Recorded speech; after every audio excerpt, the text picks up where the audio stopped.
How do you define success? Well, as somebody that doesn't have a home, I'm gonna stop using the word homeless because I don't want to identify that way. I feel like my heart is my home. I would say shelterless, even though I'm staying at a shelter. But I would define success as how much happiness you can have in the moment. That's not dependent on your life circumstance, and it takes a lot of strength. Some people define success as money or financial accomplishments or educational accomplishments or like awards or how much they can build with their life. Sad thing is though, we're all going to get old and die, right? So the castles do crumble in the end. So we got to figure out how we can be happy without a castle. I don't know if that makes any sense, but right now I'm at a park. I'm happy. Well, I'm content. I have food. I have my mind. I have my health. And I think real wealth, when it comes down to it, is what you need and not what you greed. So what you need is health. And health is just vitality. And if you think about it, vitality is just the ability to flow in your life and the ability to give others abundance, I believe. I think that's true health, because health is reproductive, and if you're reproductive, you're productive, and if you're productive, you're making a difference in your universe. Does that make sense? Or not even a difference? You're contributing, but you don't always have to contribute the way other people tell you to contribute. So right now, I'm sitting at a park and feeding these guys, and they're just chilling next to me. They're probably waiting for me to feed them, I don't know, or they're just giving me some company. But like, this makes me happy. And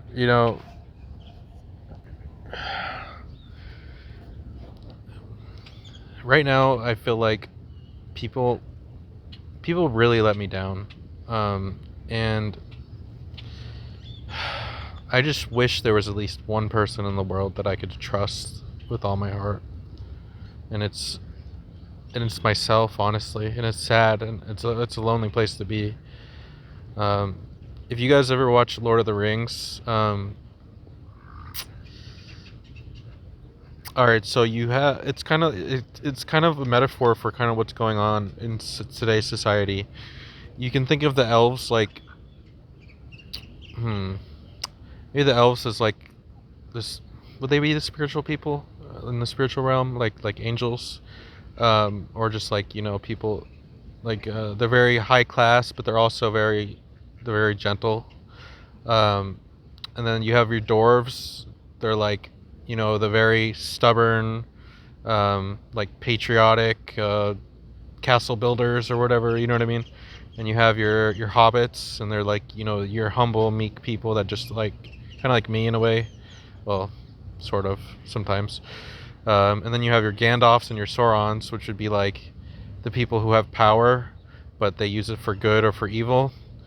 And then you have, what else? And then, the orcs, that's right. So you have the orcs, and then what happened in the story was that Sauron used, or the Eye of Sauron, and then whoever the Dark Wizard was, I don't fucking remember his name. I don't remember.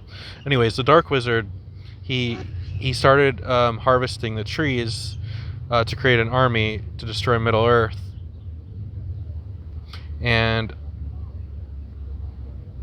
it's a little bit symbolic because a lot of people in this world right now, I feel like 99%, well, I don't really know if it's their fault, but a lot of people are like orcs, and I fucking hate to say it, but it seems true, doesn't it? It seems like everybody's fucking kind of mean, everybody's selfish, everyone's like, you know what I mean? Like pigs, like just out for themselves.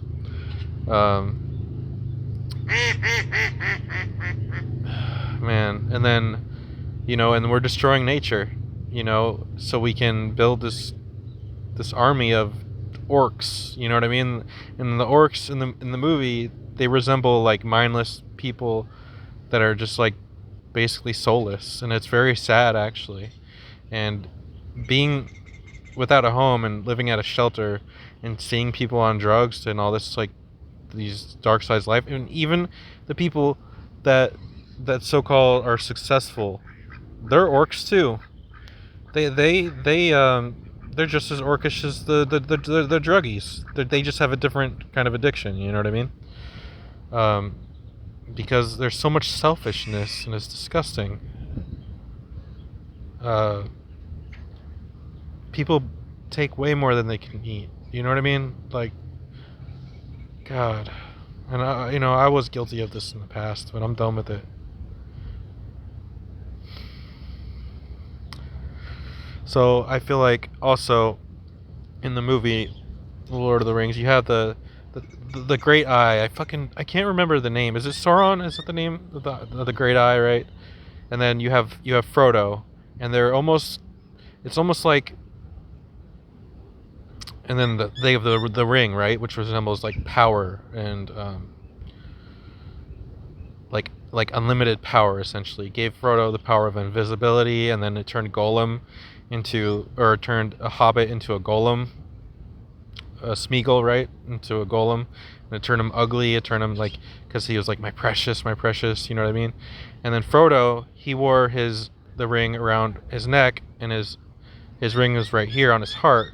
But since Frodo was pure of heart, he was able to resist the temptation of the ring eventually to at the end of the movie. Spoiler alert, but it's like a 20-year-old movie, so whatever.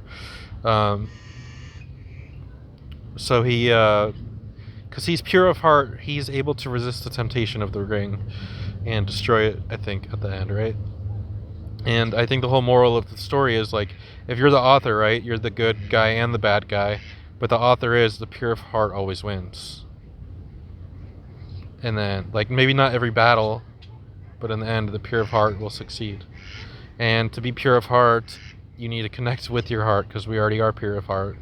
We don't realize it. We're looking at the outside world as like a ring, right? We'll say the ring is like our success.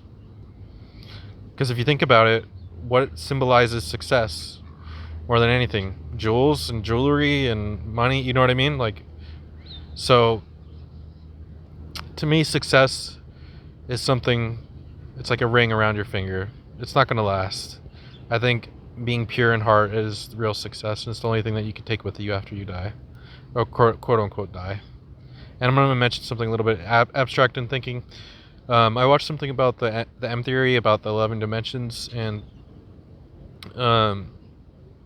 I may or may not post the link for the video in the description.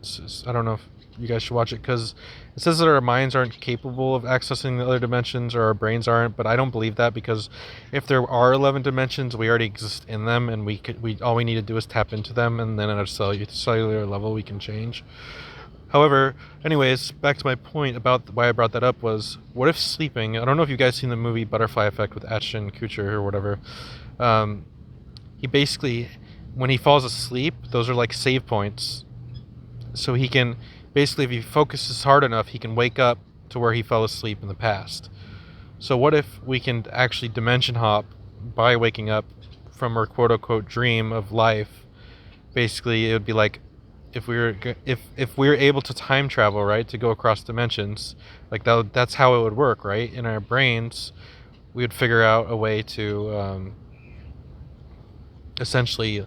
So, like, I don't know if you play video games or ever played a video game. You could save where you're at, your progress, or even if you're at work, and or you're a video editor, and you could save your progress, right? And then when you get back on your computer, you start your computer back up, and you begin where you left off, right? And then you continue your progress, and then So I think waking up is like, going to sleep is like saving, and then waking up is like continuing progress. But what if we can wake up before we woke up? Does that make sense? Like, what if we can go back before we actually woke up? I've had so many dreams where I've woken up in a dream, and then I woke up again. I don't know how to explain it. Like a dream within a dream. Have you guys ever had that? I don't care. this is just free thought video. I guess it'll be about success, dreams, and Lord of the Rings. Alright, that's it for now, I guess. Bye, guys. Girls.